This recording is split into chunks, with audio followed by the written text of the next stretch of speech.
Patricia Kelley thought she knew everything about her husband Jonathan. They had built a life together, a home full of laughter, shared dreams, and quiet Sunday mornings. But when Jonathan passed away suddenly, the life Patricia knew began to unravel.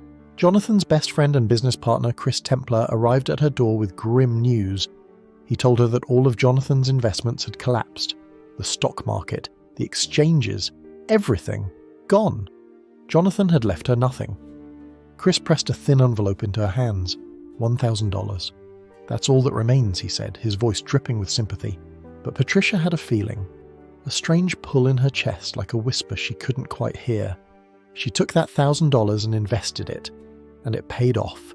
Then she invested again and again. Every single time her instincts were flawless.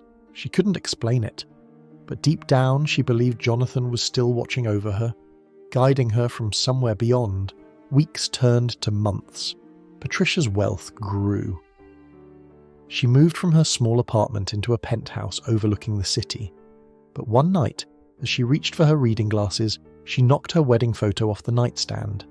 It tumbled behind the furniture, and as she knelt to retrieve it, her fingers brushed against something else. Papers. Jonathan's financial papers, hidden and forgotten. Her hands trembled as she read through them. Account statements, transfer records, wire confirmations. The numbers didn't lie. Jonathan hadn't lost his money. Every dollar, every investment was accounted for, and every single one had been redirected, funneled into accounts controlled by Kris Templar. Kris hadn't delivered bad news. He had delivered a lie. Patricia's blood ran cold.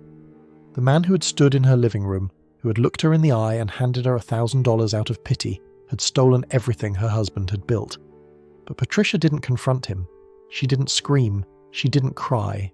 She went quiet. She stopped returning Kris's calls. She stopped sharing her investment strategies. And then one evening she felt it again. That familiar pull. A warmth, like Jonathan's hand on her shoulder. She checked the markets. Something was wrong with their latest shared investment.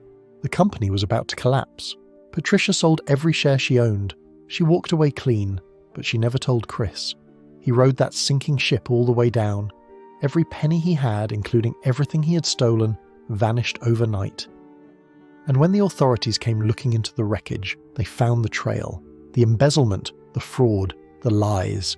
Kris Templar was arrested on a Tuesday morning, still wearing his expensive suit, still clutching his empty briefcase. And Patricia? She stood at her window watching the city lights, holding that old wedding photograph close to her heart. "Thank you, Jonathan," she whispered. "I always knew you'd never leave me."